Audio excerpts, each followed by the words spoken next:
Cinemasins has a fan club. It's called the Sin Club, and members get all sorts of things like early episodes, bonus videos, merch discounts, and even monthly bonus podcasts. Membership starts at $3 a month, and you can sign up now at patreon.com/cinemasins. People told me once I had a very expressive back, which I was, but I was really honored. I mean, I thought, oh, shit.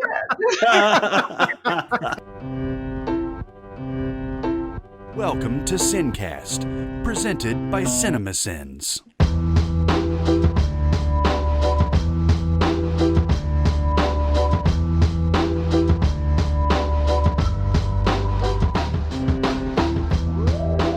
All right, everybody, welcome to the SinCast. This is Chris Atkinson from Cinemasins, joined by Barrett Share. Hello. And Jonathan Watkins. Hello, hello. And today we have two very special guests. It is Tobin Bell and LIN SHAYE, who are in The Call, which came out October 2nd. So it's been out for a little bit. For a little background, these guys are horror legends. They Tobin Bell played John Kramer, aka Jigsaw, in the Saw movies, and LIN SHAYE played Elise Rainier in the Insidious movies. They have over 300 credits between them. And somehow, this is the first movie you guys have done together. How is that possible? Totally. I got to tell you, Tobin, I was so happy. It was actually Gina Rugolo, my manager, that suggested Tobin. We had gotten the script from a client of hers, Randy Goodwin, and she sent me the script, and I looked at it, and we thought Timothy Woodward would be a great director for it because we had just worked with him on The Final Wish, and we were trying to figure out who would be a wonderful partner, basically, for Edith's character, and who was a terrific actor. And Gina said, "What about Tobin?" And I thought, "Oh my God!" we've known. I mean, I've known Tobin's work, and also we're both children of James Wan and Lee Winnell. Yes. Oh yeah. So we're really brother and sister, besides husband and wife. So anyway, I was really happy. In particular, I also was one of the producers on the film, which is kind of a new role for me in general. Nice. Because then I get to have a bigger mouth than usual. So actually not than usual. Actually, I just get to have my bigger mouth. But anyway, we were all really, really happy to hear Tobin liked the story. And I can say now, Tobin, I was so happy to meet you.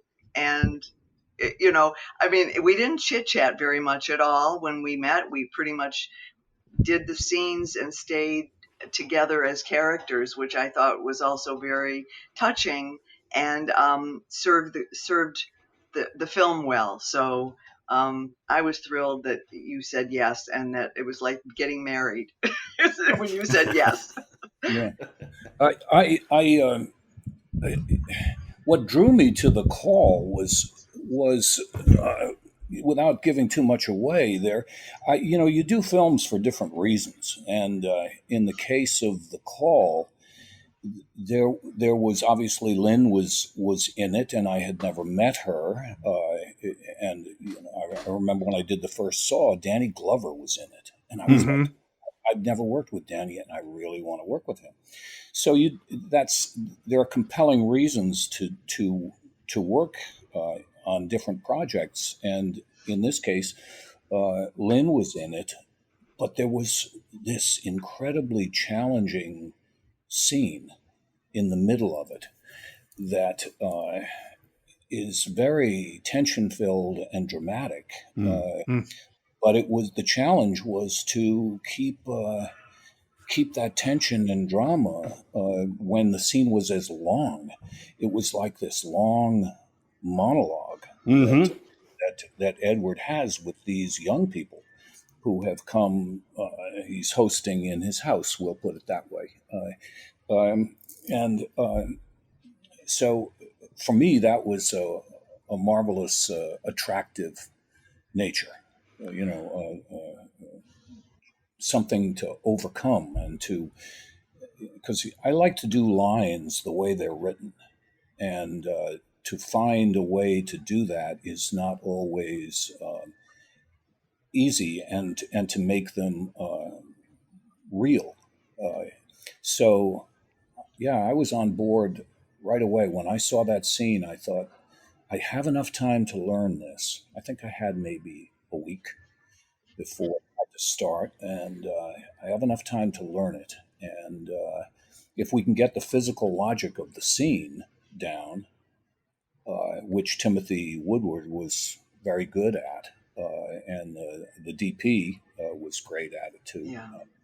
And we were able to accomplish it in like a day and a half. It took us to shoot this one scene, but it was long. It was long and central to the story of the film. Yeah, this is probably one of my favorite scenes of the movie because it's one of those that, you sort of lose time during it. You kind of look over and you're like, oh wow, it's been 20 minutes. How is that possible? You know? Yeah, generally you don't get scenes that long in films. They frequently, I think the longest scene I've ever had was in Saw 6, which was 8.5 minutes long. And wow.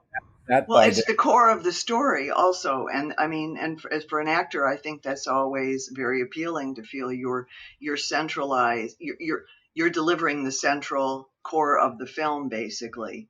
And you did it wonderfully, Tobin. And, you know, time has no factor when you're fascinated, in my opinion. So it was really beautifully orchestrated by Timothy and really incredibly well executed.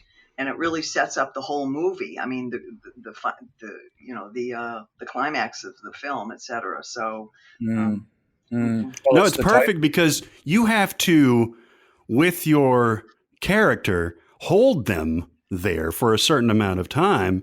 You know, not to say that they couldn't physically overpower you or something like that, but you hold their attention so beautifully. And I dangled money in front of them.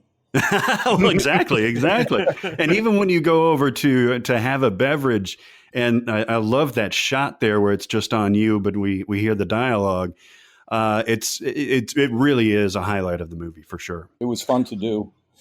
Great to work with energetic and dedicated young actors who are really in many ways sharpening their experience and their chops as actors. And that's always fun to do. You feel like you're kind of embracing new people in the industry, you know, and that's great.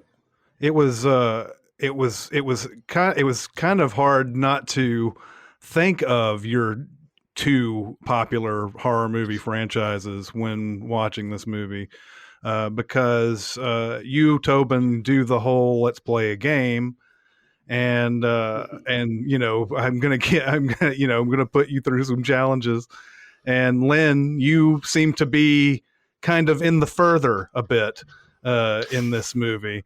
Well, I've never played evil before, and this, I mean, what I loved about Edith is it wasn't she was just evil. The movie for me is about bullying. It's about treating people with disrespect and hatred that provokes them in a way to do things that they wouldn't otherwise do. Yeah, and I think it's got that message to it, even though, you know, it's still an entertainment horror film, but that Edith, and I think that's why the relationship between me and Edward is so important, because you see we're really two nice people who, you know, live in a beautiful home, and she runs a daycare, and she's a loving person, and is wronged by these pieces of shit. Yeah,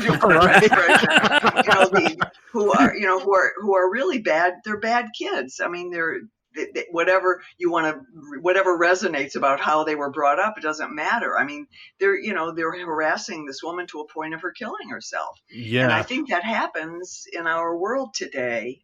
And I think, and the fact that Edith, it manifests itself in a classic horror way by her becoming this evil thing with black, you know, stuff coming out of her mouth and you know, spewing. But even within that, I felt a certain empathy that even I still feel when I watch her. And you're kind of, these kids get what they, I mean, nobody maybe deserves to have that what happens to them happen, but they do deserve to confront what happened to them. And I think that's what makes the film really like powerful. Yeah, I think you do a terrific job in this, by the way. They had this, you don't know quite what to expect from your character because all throughout the movie, before you're introduced, you are this evil person, might even be a witch and everything. But there's a definite empathy with your character right off the start. But man, I gotta tell you, some of the things that you pull off in here, some of the facial expressions you pull off in this movie are just terrifying, just unbelievably well done. I don't know how you get into that place. Well, it's a little bit maybe too much information, but also we had a wonderful Ching Sang who did the makeup, was very helpful in terms of helping create the quote monster that Edith becomes, and it's she's in a lot of pain. I mean, I'm again, not just it's just not being about making a face or a mask even of some sort, but the emotional pain that she's been put through translates into the horror that she bestows on these kids and forcing them to confront the horrible things in their own life of how they and to finally maybe accept that they've been who they are, what has happened to them. So anyway, I'm appreciative. It was definitely fun. When I first saw the film, I wasn't upset, but I was surprised because I always saw it as you meeting her first as the preschool teacher, and so you see.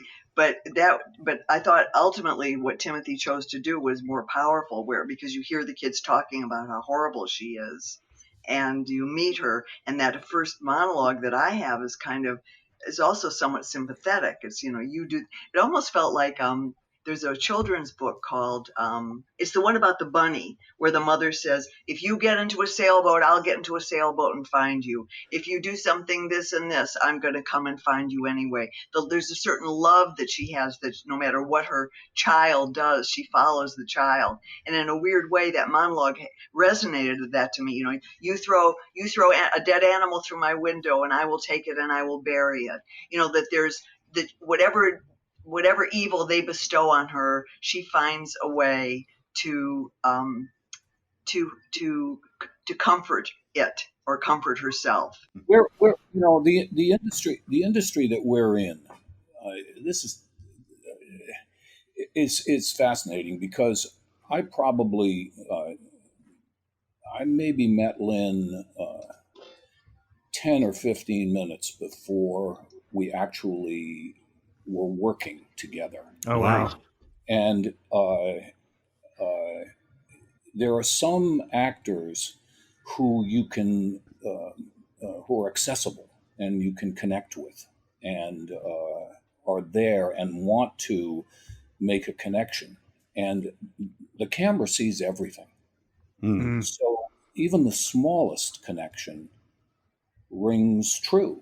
And so whenever you embark on a journey like we did on the call, and you barely know the actor that you're working with, and yet you're able to have a certain intimacy, that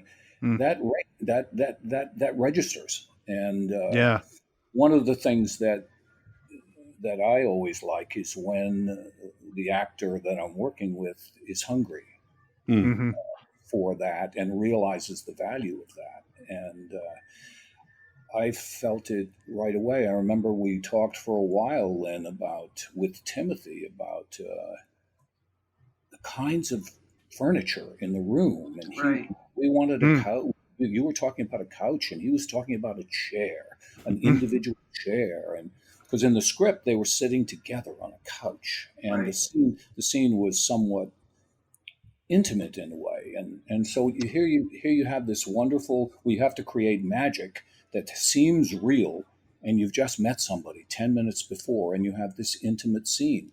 So if there's any young actors out there, listening, that's always a wonderful part of our business, that we have to create magic in very short periods of time, and make connections that mean something and ring true, that are believable to the camera, and to ultimately to the viewer, and that's a wonderful challenge. And when it happens, it's a blessing.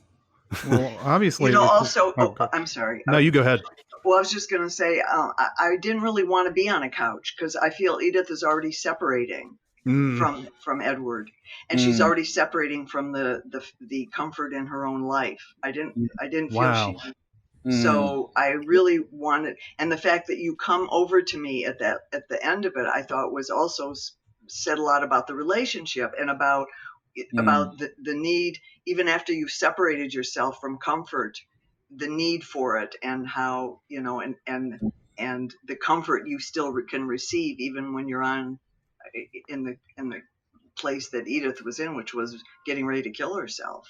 Yeah. So there was another beautiful scene that we did that was not in the film that I really loved, too, Tobin. When I come down the stairs, and when I'm coming down the stairs and I look at the book, there's a book I look at, and you come into the room, and I can't remember exactly what went down.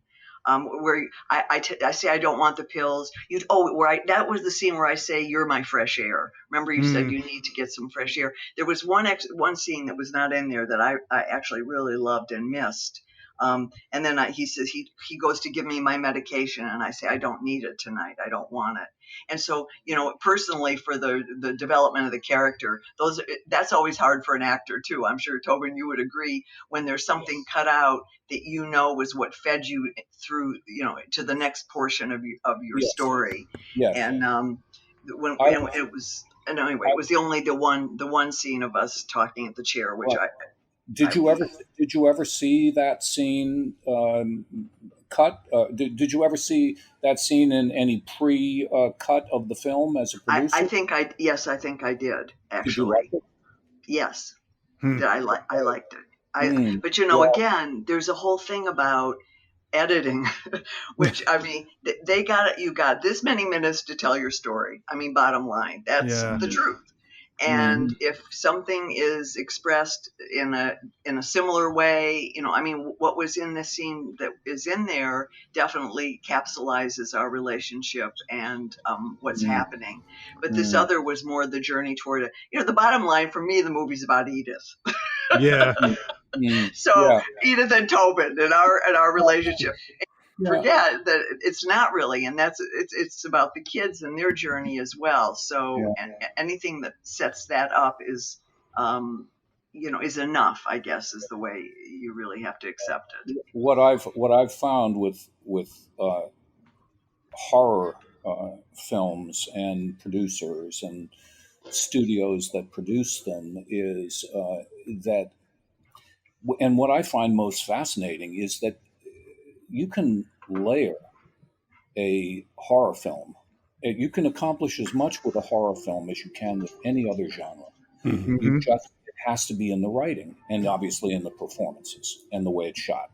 But if it's in the writing, a horror film can satisfy you on multiple levels, which is one of the nice things about The Call. I think you don't quite know what's happening or what's going to happen, but yet there is this human element to their relationship that I appreciate. You said you may not be able to put this into words, but how exactly do actors who have only met 15 minutes prior get into that kind of intimate setting? And how do you manufacture that kind of intimacy? Talent. Yeah.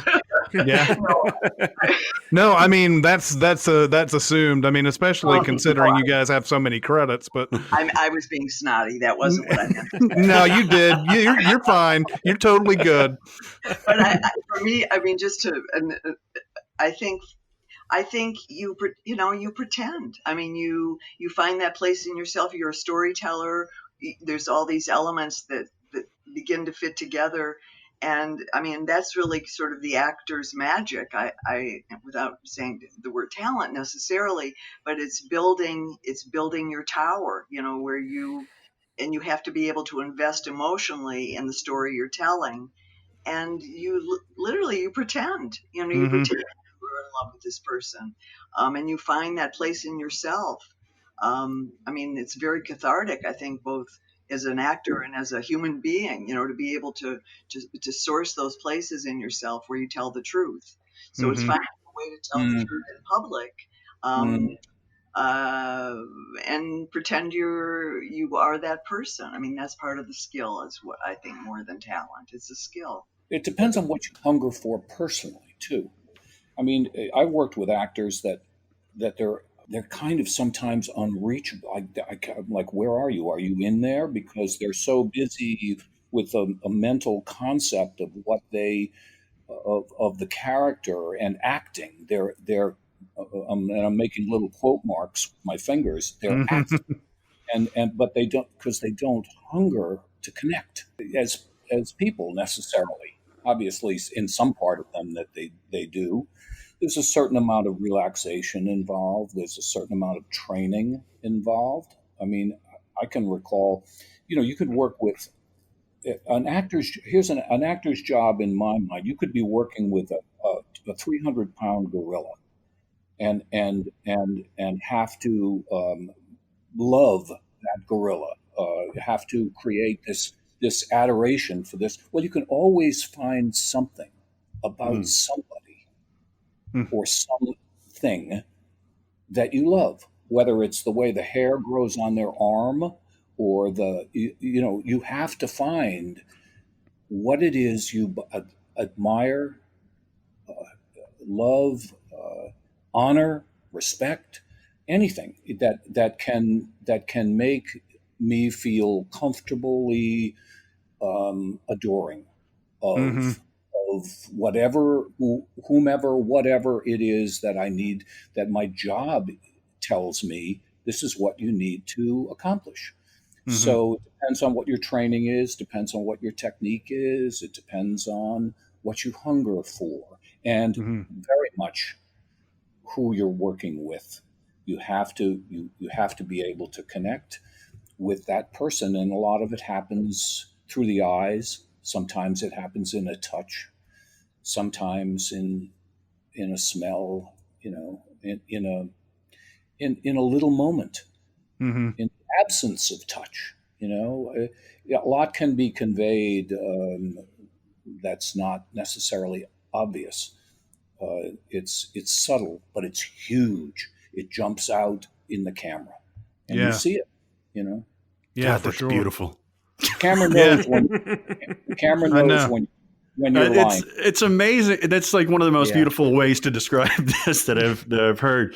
Do you think the ability to manufacture that chemistry between the two of you? I was looking a little bit at your bios. It seems like you're very educated, specifically in acting. You see so many people that are diverging their interests into directing or editing or one thing or another. You guys seem both like you have always focused your careers on the acting process. And is that something that you would recommend younger people doing, or just diving in headlong, or how you did it? There's a million ways to do it. There are some people will come from Iowa to Los Angeles and get a job right away and have a wonderful career in television or whatever it is. Other people work for 25 years and study and take it so very seriously. And different actors come from such a wide variety of backgrounds, and it depends on what they admire, what they aspire to, what kind of actors they want to be like. And, in my opinion, study. I have the three greatest teachers that have probably ever taught acting, which is Lee Strasberg, Stella Adler, and Uta Hagen. There's a great called Respect for Actors that I recommend every young actor read, whether no matter what you end up having as a technique or no technique. I just recommend that it gives you a handle on really how to break down a scene. I mean, Stella Adler was all about, social comment and breaking down the scene. And I mean, learning how to dissect a script and to make notes. I mean, there's so many things that can assist you in your final destination. Jeffrey Reddick, thank you very much. Speaking of which, our producer, I thought I'd put a little plug in for him. But that's awesome. Seriously, I mean, I don't know. Yeah, you can. There's a lot of sort of wise guys that go, "Yeah, it's easy." So you learn the lines. All right, you change them a little bit. Who cares? I mean, I've always approached it from being as good of a storyteller as I can become, and to learn to tell your story visually and connectively with your other actors. There are tools, and depending on how much you want to do and how rich you want to make your, to me, it's a serious life choice. Oh, yeah. And it's about telling the truth in public. And you're allowed, I feel we're the most luxurious profession. Very few people are allowed to tell the truth, certainly in real life. You don't tell the truth. You lie all the time to people you love, to people you don't love, to your animal. People are, they're afraid to tell the truth because there's repercussions. Yeah. And in the profession that we are in, I feel it's the one place you can really tell your deepest, scariest truth in public and be rewarded for it. Wow. You guys have already just given us a clinic on acting. If I wanted to go act right now, I would go. Go read the book. I would go read these books. Go read the book first. Yeah, go read that. Exactly. Lynn's right. Training.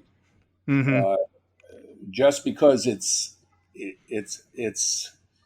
can be done other ways. What you want, and Lynn used the word profession a number of times, and I love that word when it's attached to being an actor, because acting is a profession, and it's to be honored. So all those three people that she mentioned, are amazing teachers and have brought so much to the theater. A couple of things come to my mind, and that's why when I'm working with people, I try to leave them to approach their craft the way they want to do it, because there's so many different ways to approach something. I mean, I can recall Lee Strasberg saying one day, people think we have to do everything from the inside out. And that's not true, because he was working with a guy who wanted to play Cyrano de Bergerac. And he's talking to the guy, and he had just done a scene at the Actors Studio in New York. And he said, I want you to do it again. And the actor, he said, this guy is big in his movements, and the actor was sitting on a bench, and he said, well, I wanted to get this. He was talking to a girl next to him. He said, I wanted to get his sincerity. I wanted his warmth toward her and everything. And Lee said, he's big. He's powerful and big. Try it again. And so he said, sometimes it works from the inside out. Sometimes you can get it from the outside in. That just to add to that, there was also at the Actors Studio with Strasberg, there was he was talking. It was to Harvey Keitel actually, and he was doing a monologue about something, and he said, he also was talking about the physical manifestations of the character. And he kind of came up with the idea that, what was this character doing? Oh, he was driving a car. And he said, well, okay, I want you to do the monologue again. Just sit in a chair, pretend you're driving a car, and you're using the brake, and you're using the accelerator, and you're using the blinker, and do the monologue while you're driving. So he started having, they were first big gestures, big thing. He says, do it big, like you're describing about the Cyrano thing. And put your foot on the accelerator, put your foot on the brake, and it was I forget what the monologue was, but then he had him do it again, and he had him keep paring it down until finally there were physical gestures that came alive, which were based on driving the car with these big gestures. But pretty soon it was just like muscular, like stamping your foot, squeezing your hands on the wheel. Your shoulder was pulling down as you were using the signal. And the character developed this incredible physicalization that nobody would have known was started out with driving a car. The tension and the focus of what this character was saying. And it was a fantastic exercise. And it's really something to, actors think it's just your voice or, and expression, using your voice with expression. It's not. It's your whole being. It's your whole body. It's your back. People told me once I had a very expressive back, which but I was really honored. I mean, I thought, oh, shit. I walk around backwards for a while and see how people, if I'm expressing myself properly. That's insane. I've also been a dancer, and I understand using my body expressively. And actors miss that. They miss the whole of their being and expression. And so there's a lot of ways to amplify the story you're telling. And it's not just your voice. It's not just your emotions. It's your entire being. And use yourself, use your body, use your hands, make it big to start, and then pare it down like Harvey Keitel did. Yeah. And pretty soon you're driving that car and nobody knows it. Acting is doing. Yeah. It's not, people think it's about how many lines you have. It's not. It's about where you show up in the story, how you participate in the story, whether you're part of the solution or not, and what you're doing. Yeah. That's why living in New York is such a wonderful thing to do. I lived there for 39 years, and you get to watch people unload trucks. You get to watch people, and people who have been working all night and are falling asleep in the subway. You watch people all the time, and your body is your instrument as an actor. So in line with what Lynn is saying, that's your instrument. You don't have a trumpet or a paintbrush or it's in your body. Yeah. And so when you watch what you said about being an observer is also extremely important. You learn so much by really watching people. That's true. We miss that. I lived in New York for years as well, and we miss that here because we're isolated. Well, now we're really isolated, but we're still isolated in our cars. And in New York, you're bumping up against the world every day, every minute of the day when you're out. You're out in the world. I also really miss that. And all my training was in New York. Well, I worked with Stella Adler out here as well, but there was something of great value being in that city, of course. But be an observer, watch people, see how they respond. They don't respond like you. They respond like themselves. And you learn a lot about expression of story through your own observation. I mean, everybody's interpretation will be different, and that's what's exciting about also acting. Just to bring it back to The Call for a second, the film that Lynn and I finished a little while back. One of the things that, in line with what we're talking about in acting is doing, the thing that was most difficult to work out in that scene with the young people in the house was the physical logic of the scene.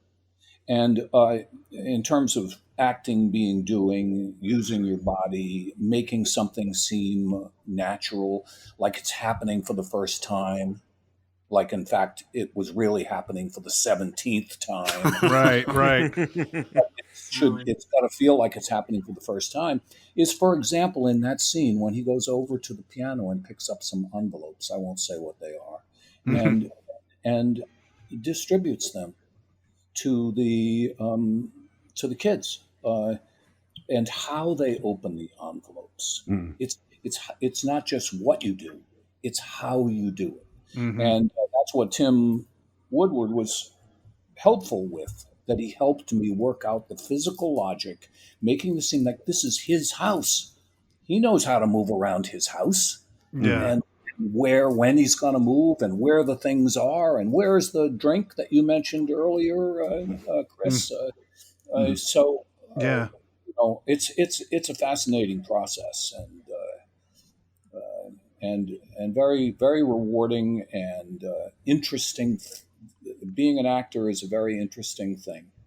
And I want to add one thing, because Lynn and we've been talking about Stella Adler and Uta Hagen and Lee Strasberg, and getting into the meat of the material and physical logic and use of our bodies.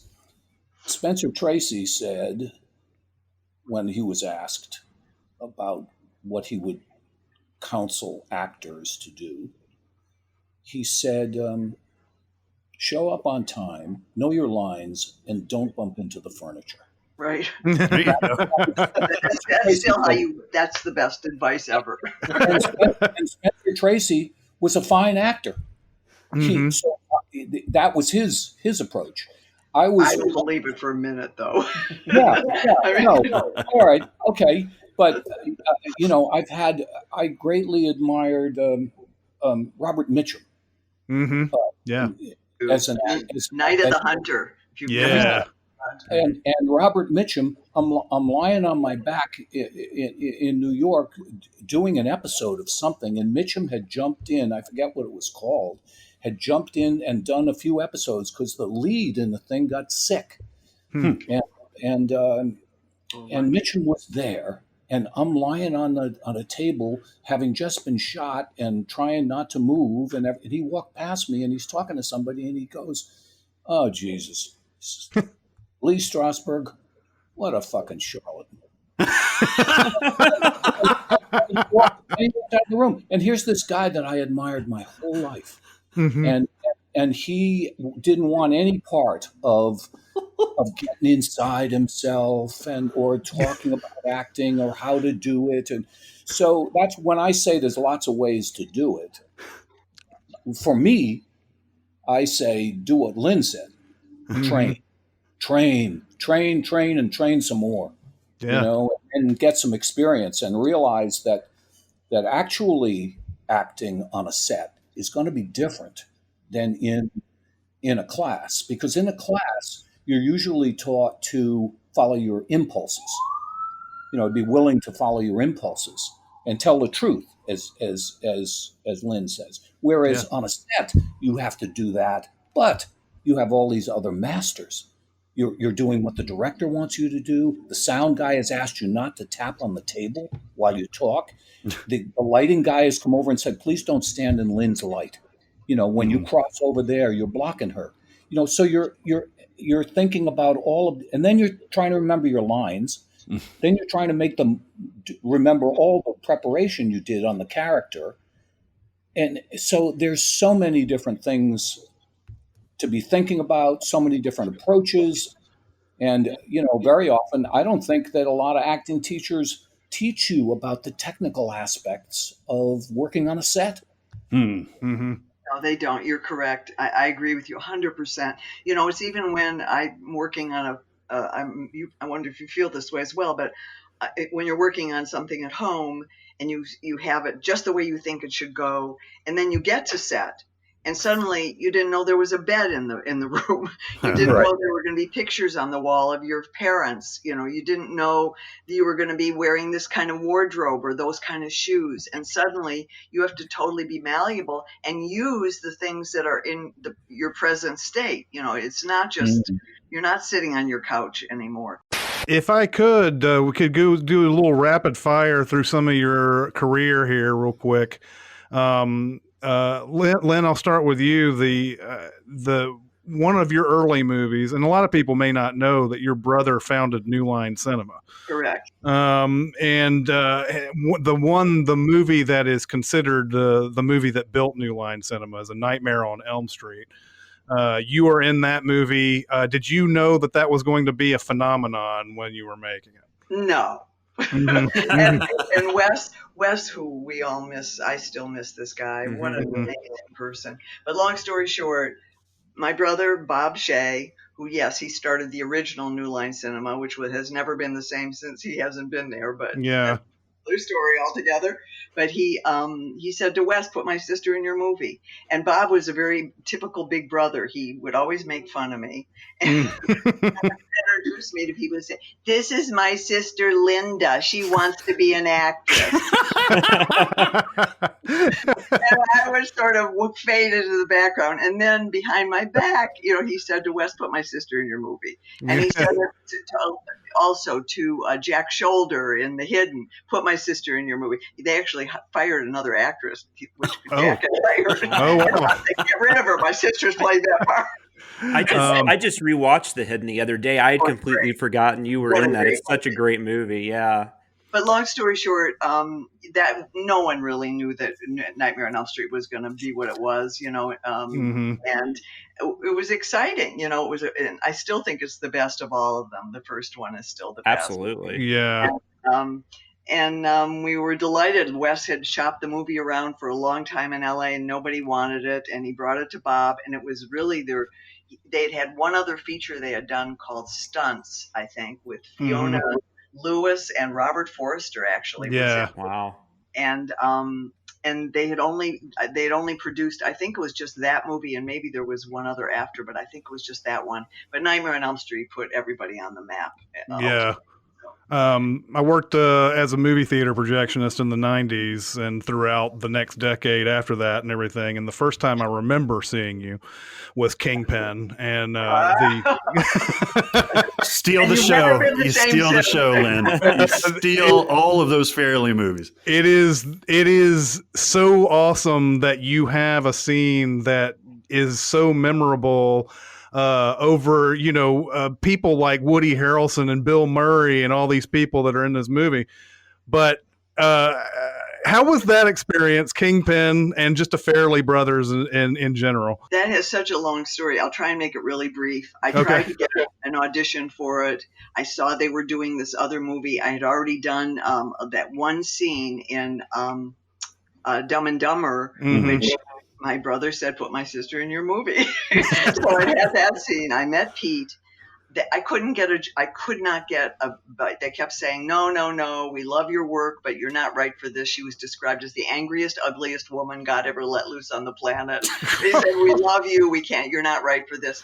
I created that whole character complete with wardrobe, that clown suit that Pete called it, my hair, my lack of makeup and nose hairs with eyelashes coming out of my nose.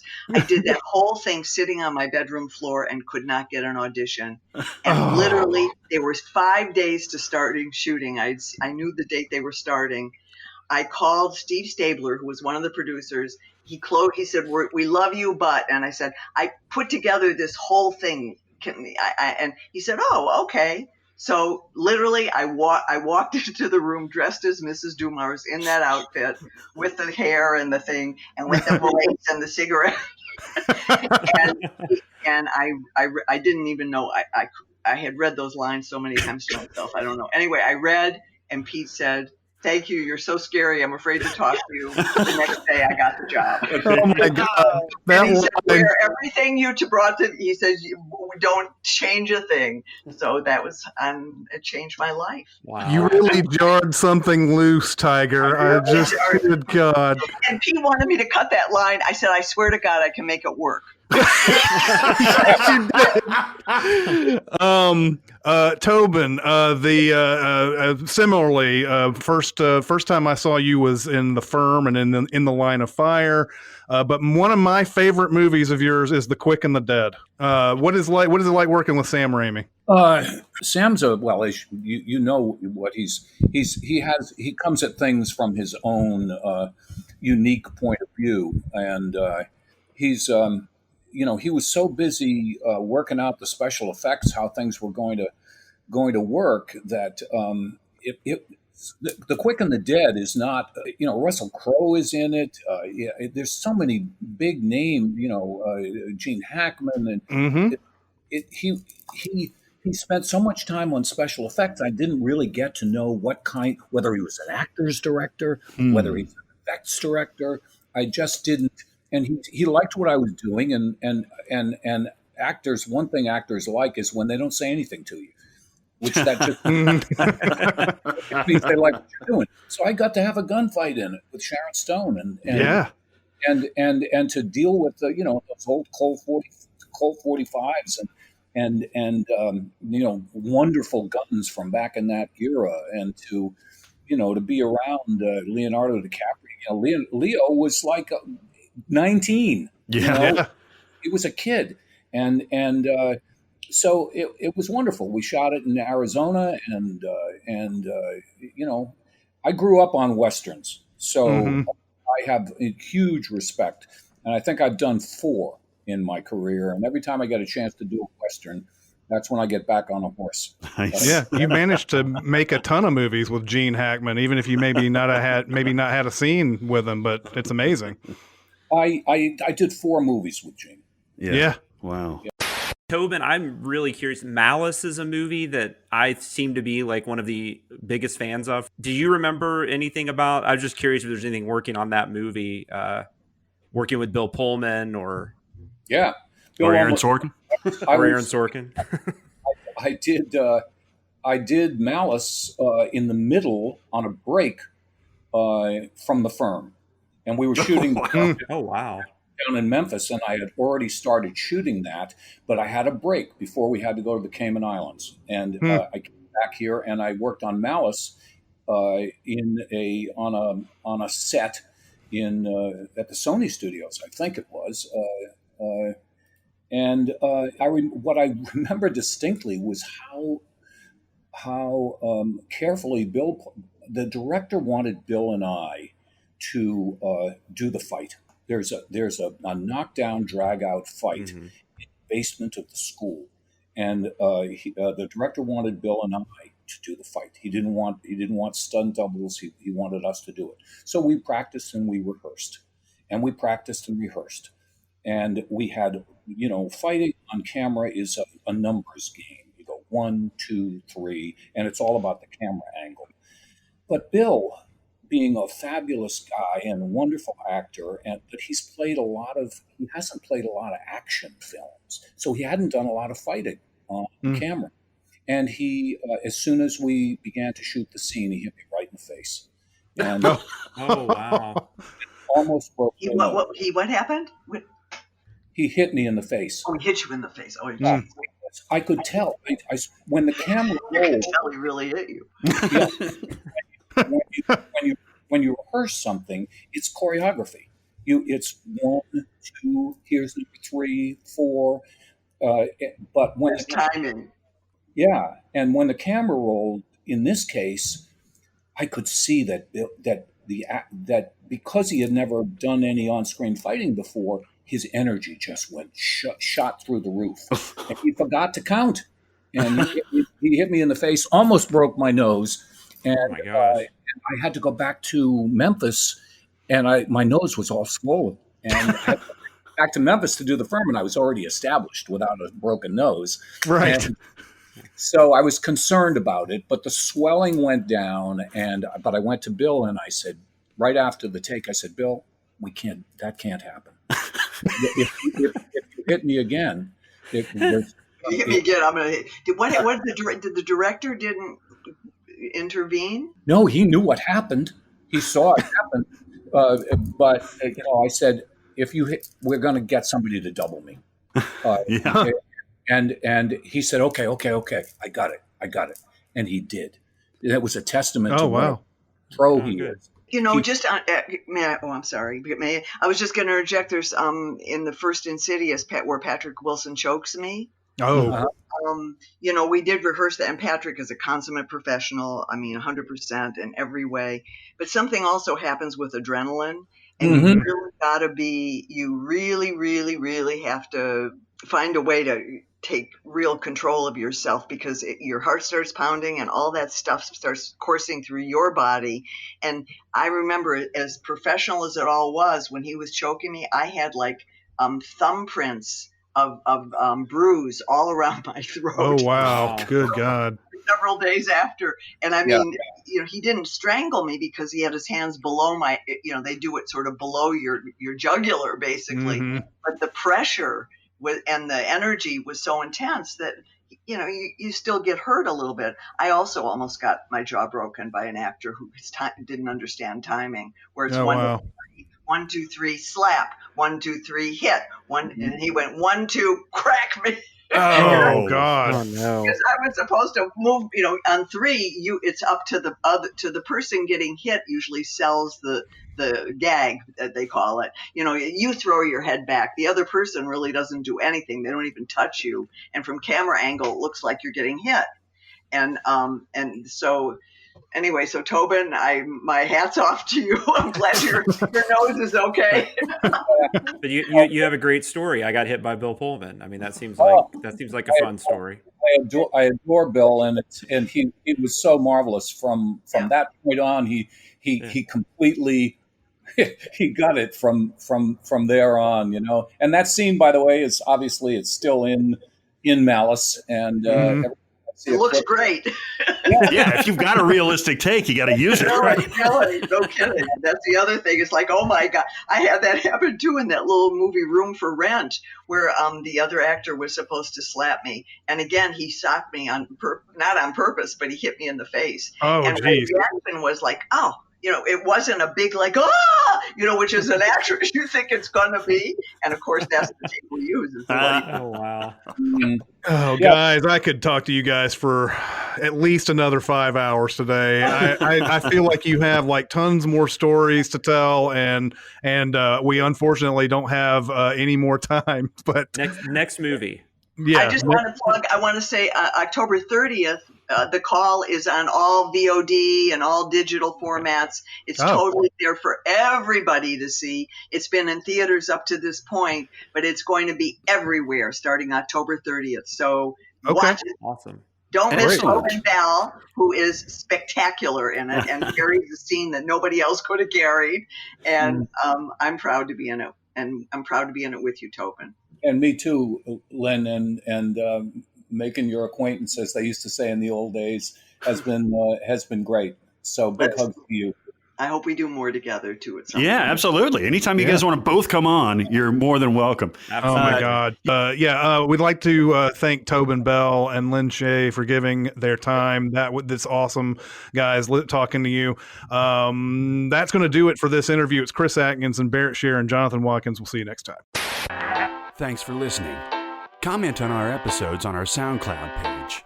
Check us out on YouTube, Twitter, Facebook, and Reddit. And be sure to visit Cinemasins.com.